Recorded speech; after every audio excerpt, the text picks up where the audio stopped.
pada hari ini kita hari Jumat tanggal 9 Desember tahun 2022, persiapan hanya tinggal 2 hari lagi untuk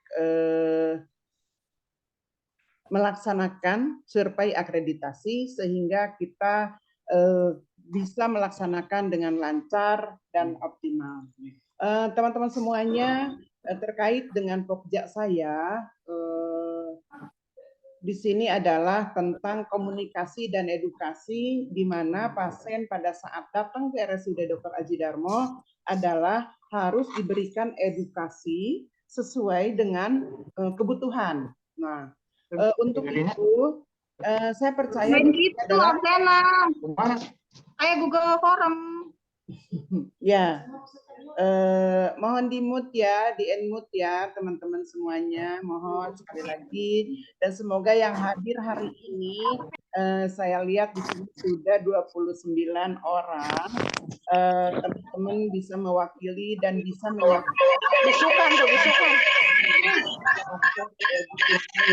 Karena kita jam 8 sudah akan mulai sambung dengan rapat.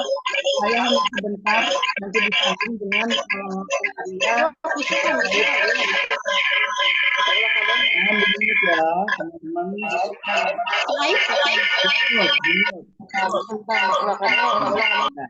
Oke. Kalau di mute semua nanti Bu Haji nggak bisa terdengar. Ya. Nina mute juga. Oke, baik. Tadi Ya, tambah. Matanya begini. Iya begini.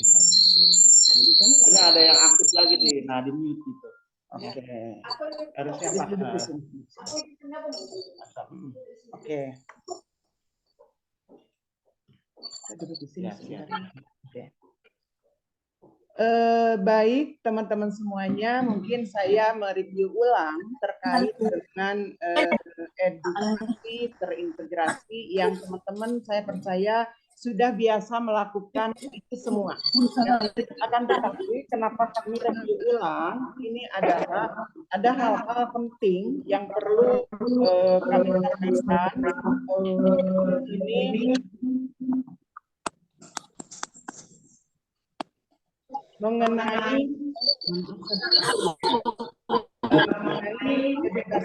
edukasi ini harus terisi sesuai dengan kebutuhan. Baik, saya mohon izin Ibu pihak manajemen, Ibu Kabid Pelayanan, Kabid Keperawatan sebagai pengampu untuk pokja kami, izin dan Bapak Ibu manajemen yang sudah bergabung, mohon izin untuk menyampaikan, mengingat kembali tentang pengisian formulir edukasi terintegrasi. Dan saya harapkan semoga teman-teman semua yang telah hadir di sini bisa melaksanakan amanah ini dengan sempurna. Kita lihat pengertiannya adalah mengulang kembali adalah suatu pengisian formulir edukasi terintegrasi yang dilakukan oleh petugas pelayanan di Rumah Sakit Aji Darmo. Tujuannya adalah agar setiap petugas mengetahui cara mengisi formulir edukasi terintegrasi, mendapatkan data yang lengkap tentang kebutuhan edukasi terintegrasi, tentang kebutuhan pada pasien keluarganya, menentukan jenis edukasi yang dibutuhkan, menentukan metode edukasi yang akan diberikan, menentukan media edukasi yang akan digunakan, dan evaluasi atau verifikasi hasil edukasi. Kemudian di sini kebijakan yang adalah kebijakan direktur nomor 441.7 14.1 RSUD 2017 tentang pendidikan pasien dan keluarga serta promosi kesehatan rumah sakit. Jadi di sini ada 2 kebijakan direktur. Teman-teman sudah familiar dengan POM edukasi terintegrasi, apalagi mungkin mohon izin petugas admin IGD yang sebagai pintu gerbang pertama di Rumah Sakit RSUD Aji Darmo ini, dan teman-teman yang berada di rawat jalan, di klinik rawat jalan, itu adalah merupakan pintu gerbang pertama saat memberikan edukasi untuk pasien di RSUD Dr. Aji Darmo ini. Jadi melalui IGD atau IGM dan melalui rawat jalan, klinik rawat jalan. Jadi jangan sampai di situ pasien tidak memperoleh edukasi. Baik, kita lihat prosedur pengisiannya itu petugas. Pertama, petugas mengisi identitas lengkap. Kemudian petugas mengisi persiapan edukasi, beri tanda checklist. Checklistnya saya tahu teman-teman masih muda di sini. Saya percaya, jadi checklistnya cukup checklist saja, tidak usah terlalu panjang begitu ya. Apalagi kalau pagi-pagi nih kayaknya masih semangat nih. Checklistnya cukup dengan checklist saja. Checklist standar seperti di sini. Jangan sampai kepanjangan. Pada salah satu jawaban yaitu meliputi bahasa, kebutuhan penerjemah, pendidikan pasien, baca dan tulis, itu harus dirinci, diisi lengkap. Pilihan tipe pembelajaran dan hambatan edukasi. Yang ketiga adalah mengidentifikasi kebutuhan edukasi pada pasien atau keluarga. Di sini ada yang meliputi edukasi hak dan kewajiban pasien dan keluarga, diagnosis dan indikasi rawat inap, penata laksanaan penyakit. Nah, ini teman-teman, kami hari ini, kemarin sebagian untuk dirawat inap sudah selesai pendistribusian, tapi untuk di pintu gerbang IGD, mungkin hari ini nanti dari tim Pokja kami akan mendistribusikan seluruh ketersediaan leaflet yang ada di kami, apabila ada leaflet-leaflet yang belum tersedia, mohon dimaklumi dan nanti bisa penambahan untuk kedepannya. Kemudian diagnosis dan indikasi rawat inap, penata laksanaan penyakit, penggunaan alat-alat medis, manajemen nyeri, hand hygiene, prosedur perawatan spesifik, waktu kontrol dan penggunaan obat-obatan di rumah sakit. Nah, ini terkait ini mungkin walaupun admin yang duluan menyampaikan tentang edukasi, mengisi ketemu dengan pom edukasi, mohon maaf ini mungkin harus sesuai dengan profesinya. Jadi misalnya ada prosedur perawatan spesifik itu mungkin oleh perawat dari IGD-nya, atau misalnya tentang indikasi rawat inap itu mungkin dokter yang akan menyampaikan gitu. Kemudian yang lainnya bisa teman-teman baca di sini, tindakan prosedur kedokteran yang tidak merupakan concern, penundaan tindakan operasi, risiko jatuh, rehabilitasi medik, diet pasien dengan apa? Ini adalah kewenangan dari nutrisionis. Kemudian yang 3.14 manfaat obat-obatan yang diberikan, interaksi obat, obat-obatan high alert, alergi obat.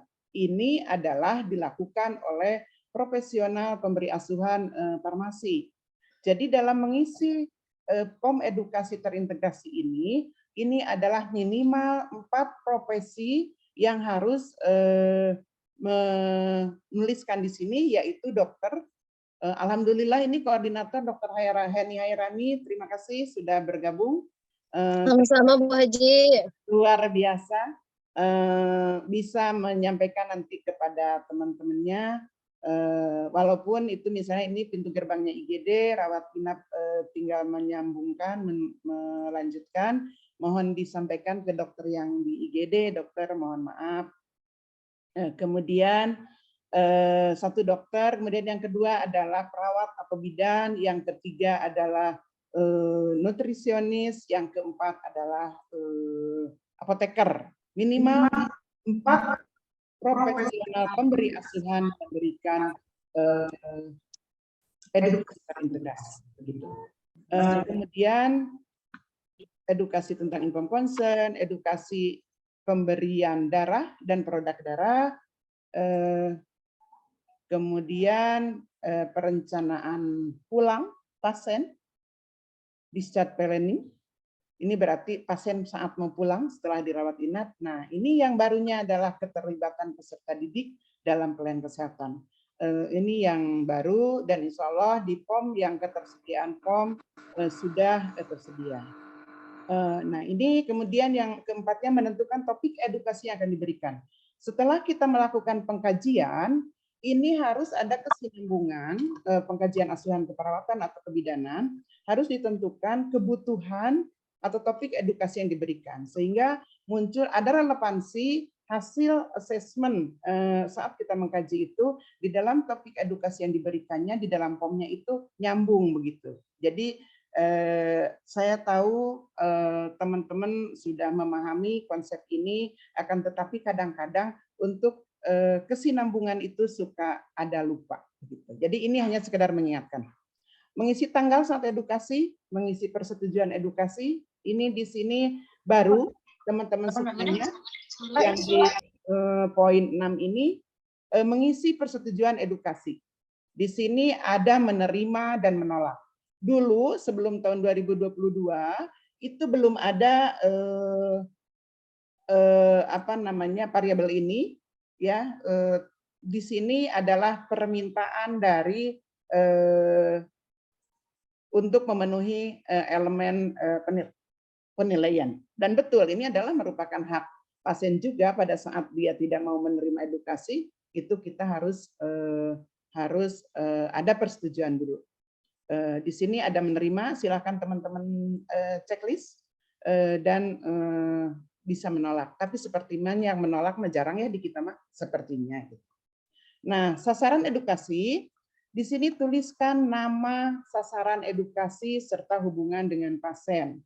Mintakan tanda tangan pada sasaran edukasi di kolom tanda tangan. Nah, sekarang edukator. Edukator adalah kita sebagai profesional pemberi asuhan. Tuliskan nama pemberi edukasi atau profesional pemberi asuhan, sebutkan profesinya, serta bubuhkan tanda tangan pada kolom tanda tangan. Tidak boleh dikurung gurawal, mohon maaf. Yang kesembilan, mengidentifikasi pemahaman awal pasien tentang edukasi, beri tanda checklist. Checklistnya cukup dengan tanda rumput saja pada kotak yang tersedia. Apakah ini hal baru?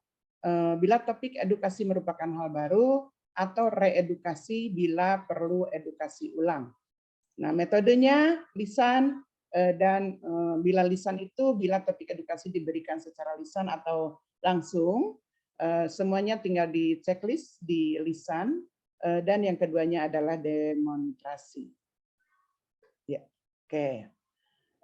Demonstrasi mungkin di sini ahli gizi bisa memperlihatkan model-model food untuk makanan itu. Kemudian di sini identifikasi media edukasi. Pilih dengan checklist, leaflet, bila topik edukasi diberikan dengan media leaflet. Nah, leaflet yang kami sediakan mudah-mudahan bisa mewakili atau bahan edukasi kepada pengunjung kita. Booklet di sini, jika topik edukasi diberikan dengan media atau buku. Lembar balik, bila topik edukasi diberikan dengan media lembar balik, dan audio visual, bila topik edukasi diberikan dengan media audiovisual, misalnya seperti musik atau video kegiatan. Misalnya teman-teman memperlihatkan tentang cuci tangan melalui video, berarti video yang di checklist. Mudah-mudahan leaflet yang tersedia bisa mewakili edukasi yang diberikan kepada masyarakat. Kalaupun belum, mohon masukannya nanti setelah kita akreditasi karena waktunya sudah terbatas. Jadi kita itu dulu ya. Evaluasi verifikasi hasil edukasi, pilih dengan checklist. Apakah saudara mengerti bila pasien atau sasaran edukasi sudah mengerti? Di sini kalau waktunya luang, kita ada dengan mengevaluasi apakah Bapak Ibu sudah bisa memahami apa yang kami sampaikan? Gitu. Mungkin ya, teman-teman sudah tahu secara konsep bagaimana. Reedukasi bila sasaran edukasi perlu edukasi ulang, redemonstrasi bila sasaran edukasi perlu penjelasan ulang dengan demonstrasi. Unit terkait di sini IGD dan IGD maternal sebagai pintu gerbang pasien masuk, instalasi rawat jalan, baik klinik spesialis, hemodialisa dan ODCP, instalasi rawat inap di sini adalah luar biasa. Ya, oke, kemudian instalasi persalinan, ICU, instalasi bedah dan instalasi rekamedi. Mungkin ini karena kita sudah selesai, teman-teman, saya hanya mengingatkan kembali. Kemudian yang kedua adalah karena Umiria sudah menunggu. Yang kedua adalah mengenai Ini udah. mengenai POM edukasi terintegrasi. Teman-teman di sini tadi SPO-nya sudah, ya, SPO-nya sudah kami paparkan. Kemudian yang mengenai POM edukasi terintegrasi ini teman-teman luar biasa karena mohon maaf sekali di Pokja saya ini adalah untuk secara kuantitas dokumentasinya itu hanya 30%. Sedangkan 70% adalah implementasi di lapangan. Begitu teman-teman. Jadi walaupun 100% secara upload dokumen dari Pokja kami, tetapi pada saat telusur, pada saat observasi itu mungkin mohon maaf, capaian nilai minimal 80 atau 85 itu agak berat. Kenapa kami mengadakan ini semua review pada teman-teman? Karena pada saat ditanya, jadi di Pokja kami ini adalah kebanyakannya implementasi dan observasi. Begitu. Kalau upload dokumen sudah 100%. Untuk profesi Bu Wida, terima kasih sudah bergabung. Kami tahu yang keterbatasan tenaga, kemudian apoteker juga mengalami keterbatasan tenaga, itu sangat kami maklumi. Akan tetapi mudah-mudahan semua teman-teman bisa melaksanakan atau mendokumentasikan edukasi terintegrasi ini di catatan di formulir yang sudah Rumah Sakit Aji Darmo sediakan, dan insya Allah ini sudah lengkap sesuai dengan permintaan EP, dan ini adalah merupakan standar akreditasi. Jadi teman-teman, untuk apotek mungkin ini yang 4, manfaat obat, interaksi obat, obat-obatan alat, dan alergi obat apa. Jadi ini teman-teman perawat, kalau dulu kan masih berbaur mungkin ya siapa yang menulis. Nah, sekarang alternatif solusinya untuk melengkapi dokumen ini, terima kasih sudah difasilitasi oleh Kepala Instalasi Farmasi, yaitu dengan cara pada saat pasien pulang mengambil obat,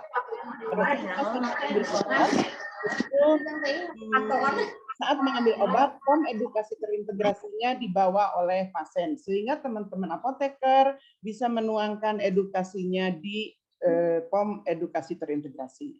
Untuk teman-teman gizi, semoga dengan mereview ini kita bisa melaksanakan tugas dengan baik dan bisa lebih mengoptimalkan lagi. Untuk dokter mungkin ya lebih diinikan lagi, Dokter Heni, saya percaya kepada tim Dokter Aji Darmo yang luar biasa. Dan ini mengenai di IGD, Mas Bambang, mungkin ya ini saya pernah dirawat juga. Itu admin yang suka memberikan edukasi langsung sajak kurung kurawal. Nah, di situ mungkin harus ada perubahan, khawatir nanti pada saat telusur surveyor melihat ya belum sesuai dengan harapan. Mungkin itu saja teman-teman semuanya. Mohon izin, semoga ini bisa lebih dipahami. Kita sebentar lagi akan melaksanakan survei akreditasi tahun 2022. Mohon maaf apabila ada hal-hal yang kurang berkenan. Terima kasih atas perhatiannya. Berapa Nes yang hadir? 68. Luar biasa. 68 orang bisa menyampaikan ke minimal 4 orang, ya, berarti bisa selesai. Karena kita ini sudah bisa luar biasa, betul-betul. Jadi kan kita misalnya sasaran klinisi berapa orang, jadi bisa mewakili. Mohon maaf, terima kasih atas perhatiannya, karena ini akan dilanjut oleh Nesria. Makasih, mohon maaf apabila ada hal-hal kurang berkenan. Billahi taufiq wal hidayah. Assalamualaikum warahmatullahi wabarakatuh. Waalaikumsalam warahmatullahi wabarakatuh. Baik, demikian terima kasih kepada Bidan Haji Engkoy SST yang telah memberikan materi terkait dengan komunikasi edukasi. Berikutnya kita panggil pemateri yang kedua, Nesria Heriawati akan menyampaikan terkait dengan pasien safety. Pada beliau kami silakan. Mau di situ, Nes? Oke, siap. Baik. Terima kasih izin Mas Andi. Siap. Teman-teman semua, Assalamualaikum warahmatullahi wabarakatuh. Waalaikumsalam warahmatullahi wabarakatuh. Terima kasih teman-teman medis, penunjang, tindak perawat jalan dan seluruh peserta yang hadir melalui Zoom pada pagi hari ini. Mohon maaf kami mengganggu acara pagi-pagi karena Nes, suaranya buka dulu, mute.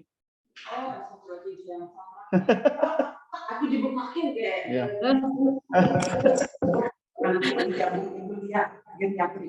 Saya mohon maaf. Assalamualaikum warahmatullahi wabarakatuh. Saya ulangi, ternyata masih di mute tadi. Mohon maaf.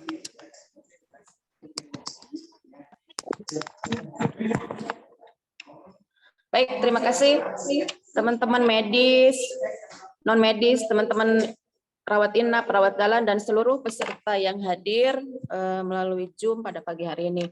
Mohon maaf kami dan Bu Haja Engkoy mengganggu aktivitas di pagi hari ini karena memang review itu penting. Ini mengingatkan kita semua akan kewajiban kita.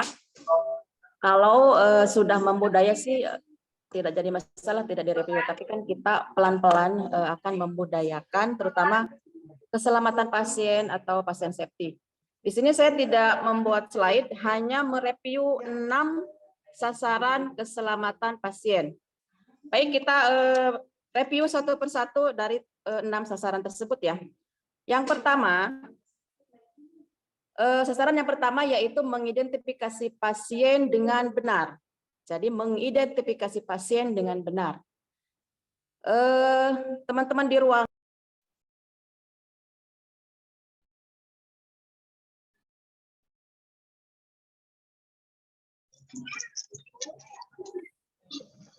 sudah. Dan saya harapkan teman-teman seluruhnya melalui yang hadir di Zoom.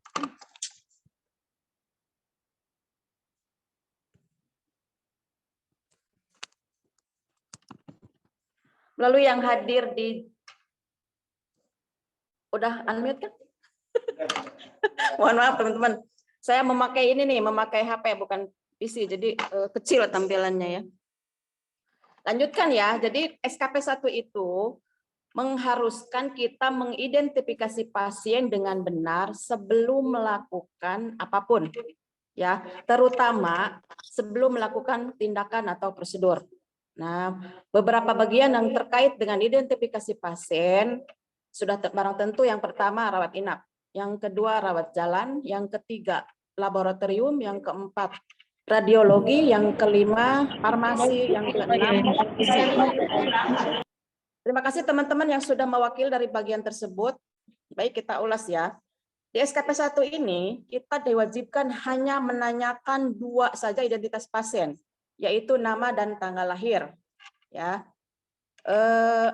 untuk gizi juga, sebelum memberikan diet kepada pasien wajib menanyakan nama dan tanggal lahir sebelum memberikan diet.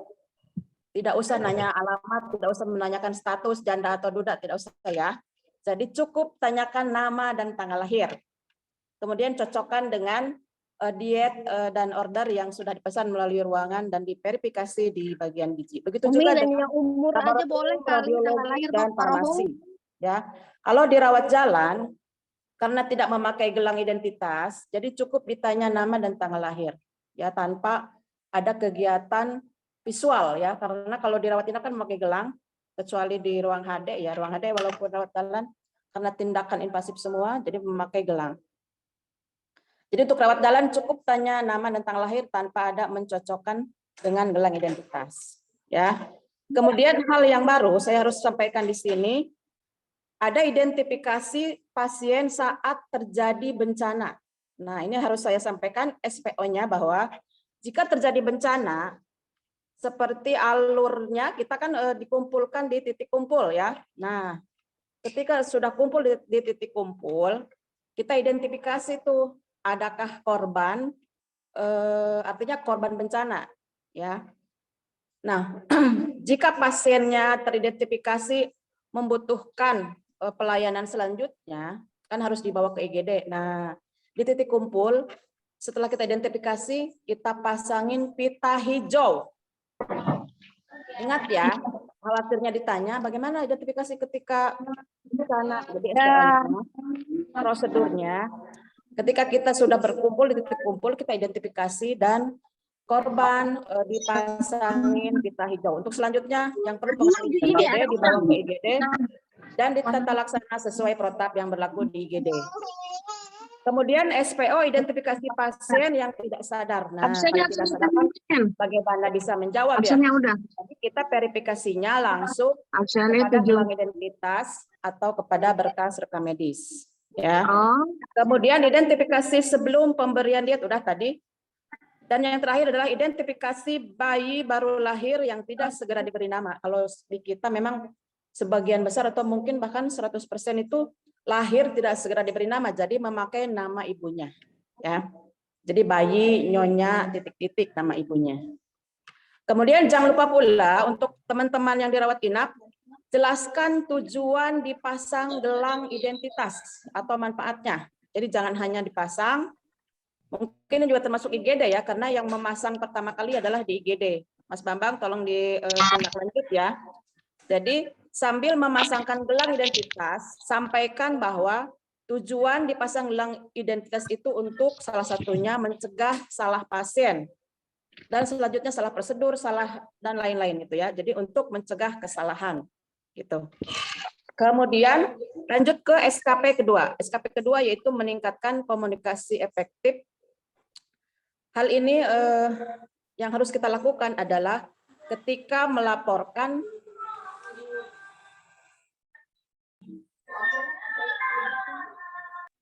ya, SKP 2 ini berlaku ketika kita berkomunikasi melalui telepon, ya terutama saat melaporkan nilai kritis, baik nilai kritis laboratorium, nilai kritis radiologi, atau bahkan konsultasi pasien via telepon. Nah, seperti yang sudah dipaparkan bahwa komunikasi saat menyampaikan nilai kritis atau kondisi pasien yaitu memakai metode SBAR, ya. SBAR atau SBAR. Jadi poin-poin yang harus disampaikan yaitu situasi. Sampaikan salam dulu, selamat pagi, siang, malam, sore. Kemudian perkenalkan diri, siapa kita ini, ya siapa yang mau melaporkan dan apa tujuannya. Ya, atas nama pasien siapa yang mau dilaporkan. Kemudian keadaan pasiennya. Kemudian background. Background itu tanda-tanda vital. Kalau di swab itu mirip seperti tanda objektif ya. Tanda vital, kemudian hasil pemeriksaan laboratorium, hasil pemeriksaan penunjang lain, terapi rutin dan terapi yang diberikan terakhir. Kemudian asesmen. Asesmen adalah kesimpulan dari situasi dan background. Kalau di keperawatan bisa diagnosis keperawatan atau kalau medis diagnosis medis ya. Kemudian rekomendasi. Rekomendasi itu apa yang sudah kita lakukan dan apa yang kita harapkan tata laksana selanjutnya dari medis atau dari orang yang kita laporkan. Gitu ya. Nah, instruksi dari orang yang kita laporkan atau DPJP kita tulis dengan metode TBAK atau tebak ya. Tulis lengkap, bacakan kembali dan konfirmasi. Nah, kalau SBAR itu metode komunikasinya, kalau kita dokumentasikan karena di CPPT kan tidak ada bentuk SBAR ya, hanya ada SOAP. Jadi untuk membedakan SOAP yang antar shift dengan SOAP pelaporan kritis atau konsultasi pasien, di bagian objektif kita tulis konsultasi via telepon. Mungkin beberapa ruangan yang sudah saya kunjungi itu sudah mengerti ya, sudah prepare ya. Kecuali saya memang belum sempat ke ruang ICU, Dan lantai 3, Pelamboyan, HCU, dan Anggrek belum terpapar. Insya Allah setelah briefing dengan Bu Direktur, nanti saya akan lanjutkan keliling. Begitu ya. Jadi untuk SKP 2 itu kita dituntut berkomunikasi secara efektif dengan metode SBAR, tebak, baik. SBAR ini berlaku juga untuk handover ya, baik handover antar SIP atau handover transfer pasien dari IGD ke ruangan, dari IGD ke IBS, dan lain-lain. Gitu ya. Kita lanjut untuk SKP 3, yaitu peningkatan keamanan terhadap obat yang harus diwaspadai atau high alert. Yang harus diperhatikan, di ruangan biasa tidak boleh ada elektrolit konsentrat tergeletak atau disimpan di tempat obat pasien. Ya. Kecuali untuk ruang IGD, ruang ICU, ruang IBS, dan PK dengan pertimbangan klinis atau urgensi. Ya, jadi selain 4 ruangan tersebut, elektrolit konsentrat tidak boleh. Kecuali mungkin kalau di troli emergensi itu pertimbangan dari teman-teman farmasi, silahkan diatur. Ya. Contoh elektrolit konsentrat, melon, MgSO4, dextrose 40%, NaCl 3%, KCl, dan lain-lain. Ya. Daftar obat high alert sudah saya distribusikan juga, silahkan direview kembali. Ya. Dan yang harus diingat juga, sebelum pemberian obat high alert dilakukan double check. Jadi penyiapannya dan verifikasinya 7 benar itu diverifikasi oleh 2 orang atau double check. Kemudian jangan lupa pula teman-teman yang di farmasi, kalau sudah ada yang gabung, pelabelan dimulai dari gudang obat ya sampai depo farmasi itu sudah harus terlabeli, baik obat lasa ataupun obat high alert. Kemudian SKP yang keempat, memastikan benar sisi, benar prosedur, dan benar pasien yang mau operasi. Minta tolong juga kepada Dok Heni yang cantik, Dok diingatkan ya teman-teman, atau bagian pelayanan ada yang gabung nggak nih? Siap, Mi. Ya, jadi memang penandaan itu bukan wewenang dokter umum, dokter ruangan, atau perawat bidan, tapi wewenang oleh operator. Tugas kita hanya mengingatkan, Dok, ini belum ditandai, khawatir salah sisi operasi gitu, ingetin saja. Prasarananya silahkan minta ke IBS ya, ke Bu Yati. Bu Yati gabung nggak nih? Jadi kalau ada ruangan yang belum mempunyai skin markernya, silahkan minta ke Bu Yati IBS. Itu untuk SKP 4. Selain penandaan, di sini juga ada verifikasi praoperasi. Mohon di follow up ya, dimulai dari klinik bedah. Ada Neng Yureni ya, Neng Ani kalau sudah gabung di klinik bedah, tolong diingatkan dokternya untuk mengisi kolom verifikasi praoperasi di Kansa, di sistem Kansa. Ya, karena kalau pasien sudah ditransfer ke IBS atau ke ruangan, maka sistem tertutup, jadi tidak bisa diisi lagi. Sedangkan kita harus melihat apakah verifikasi praoperasinya dilakukan nggak di klinik bedah. Jadi mohon kerjasamanya teman-teman, sekali lagi saling mengingatkan ya. Kemudian pelaksanaan time out. Nah ini berlaku di IBS. Teman-teman IBS tolong kita paham semua bahwa angka operasi di rumah sakit kita ini memang tinggi, tapi kan prosedur tetap harus ditempuh ya. Sebelum disayat, sebelum diinsisi, time out harus selalu dilaksanakan gitu ya. Itu untuk SKP 4. Untuk SKP 5, mengurangi risiko infeksi akibat pelayanan kesehatan. Nah, ini sudah biasa dipantau atau dimonitoring oleh teman-teman IPCN ya. Yaitu pelaksanaan 6 langkah cuci tangan secara berurutan dan 5 momen secara berurutan pula. Ya. Jadi jangan lupa untuk senantiasa mematuhi 6 langkah cuci tangan. Ya. Yang terakhir yaitu SKP 6, mengurangi risiko cedera akibat jatuh. Nah ini harus dipahami semua. Untuk pasien rawat jalan itu bukan tidak ada makna ya, jika ada pasien jalan-jalan dengan memakai pita kuning, semua harus aware, semua harus ngeh. Jadi itu tandanya pasien tersebut berisiko tinggi jatuh untuk pasien rawat jalan ya, memakai pita kuning. Kalau alergi, pita merah. Kalau rawat inap, beda ya, dari stiker kuning, segitiga kuning ya, dipasang di bed pasien. Nah, apa yang harus kita lakukan ketika mendapatkan atau menemukan atau melihat pasien dengan pita kuning di rawat jalan? Semua harus aware. Jadi sebisa mungkin pasien tersebut kita prioritaskan. Jadi mohon maaf nih kalau ada yang sudah gabung, Bapak Security, Pak Husnul ya, mohon kerjasamanya. Setelah pasien di screening risiko jatuhnya oleh Neng Pina, halo, semangat ya Pin. Jadi mulai screening dan didokumentasikan. Kemudian jangan lupa pasiennya diedukasi bahwa ibu bapak berisiko tinggi jatuh, harus membawa pendamping. Itu kalau tidak membawa pendamping atau pengantar atau keluarga pasien, maka Neng Pina koordinasi dengan security. Dalam hal ini yang paling dekat biasanya Pak Husnul ya. Apakah Iya, siap Bu.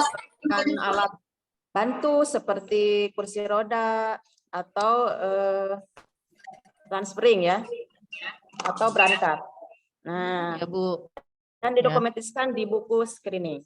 Nah, itu untuk Ya siap. rawat jalan mulai dari depan screening awal. Dilanjutkan karena di screening awal ini hanya untuk pasien baru yang belum punya medrek. Nah, untuk pasien yang lainnya maka screening risiko jatuh dilakukan di poliklinik masing-masing dan didokumentasikan di sistem atau di Kansa ya, karena sudah tersedia formatnya. Baik, itu untuk rawat jalan. Untuk rawat inap, screening awal dimulai dari IGD dan dilanjutkan asesmen lanjutan dan asesmen ulang di rawat inap. Penandaannya tadi stiker kuning, stiker merah, stiker ungu untuk DNR ya. Dan didokumentasikan pula. Kalau belum ada di sistemnya belum ada, maka didokumentasikan secara manual ya di berkas rekam medis. Jangan lupa disampaikan atau dilakukan tata laksana pencegahan risiko jatuh seperti pemasangan bedside rail, kemudian kalau malam selalu terangi, kemudian posisi bed direndahkan gitu ya, amankan barang-barang pasien yang berbahaya, dekatkan alat bantu jalan ya, kemudian diedukasi jangan sampai ke kamar mandi sendiri.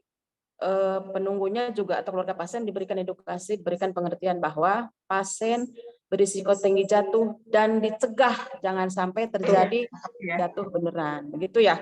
Jadi semua kita harus aware terhadap 6 sasaran keselamatan pasien ini. Semoga akreditasi kita berjalan dengan lancar dan hasilnya memuaskan atau paripurna. Pasien safety harga mati. Terima kasih Pak Ustadz. Wassalamualaikum warahmatullahi wabarakatuh. Kembali ke Nus Ustadz. Waalaikumsalam. Waalaikumsalam warahmatullahi wabarakatuh. Terima kasih kepada Neslia yang mengucapkan dan Bu Haji Iko yang telah memberikan materi baik terkait dengan komunikasi edukasi dan tentunya ini akan sangat berguna untuk teman-teman sebagai pemberi pelayanan ini di teman-teman yang berada seperti itu. Baik, sepertinya kita tutup saja kegiatan hari ini. Mana Neslia? Sudah masuk belum? Siapa? Kalau sudah masuk mau saya jadi kita mau mengejar yang lain. Belum ya, belum masuk kan? Oh ya udah. Mohon maaf teman-teman, terakhir materi